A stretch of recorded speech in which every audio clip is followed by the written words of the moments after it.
For how long will Manchester United continue losing games and conceding a lot of goals? Will this force Amorim to change his tactics? Or it should be given the right players? So I want us to be very honest with this, with nothing extra emotions or trying to protect anyone.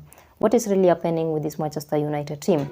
Is it the ownership or players not being good enough to play for Manchester United the same way we've been saying, or they can't just fit into Amorim's system and style of football?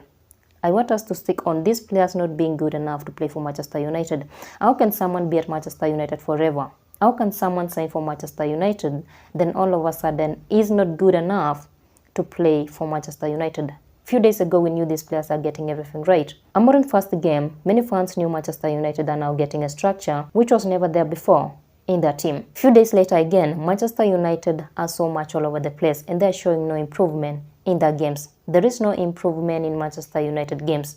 They're losing games and conceding goals. Right now, they're in a survival mode and they're fighting to finish among the top 15 in the Premier League table, which again, it will be very hard for them if they'll continue losing games the same way they have been losing their recent games. They can't even create enough chances, which means scoring goals for them is a nightmare. Manchester United midfield is all over the place.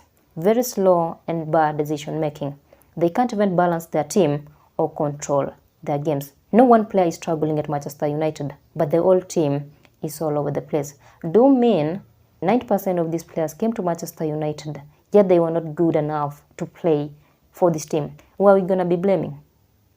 Is it the ownership or their former manager? Then how many former managers have Manchester United sacked before Erik ten Hag? Their defense line is now where the whole problem is, and a lot of blame games. Manchester United forward line players can't even make enough ball supply to their number 9. And when you talk about number 9, is Højlund a proper number 9 that will be carrying this team? Will Manchester United at some point depend on Højlund to score enough goals for them?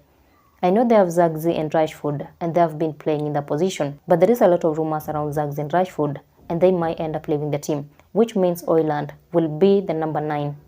Which means Højlund will be the number 9 for Amorim's project. But is he good enough to carry Manchester United? Is he good enough to score enough goals for Manchester United to challenge for any title? How long will this be going on?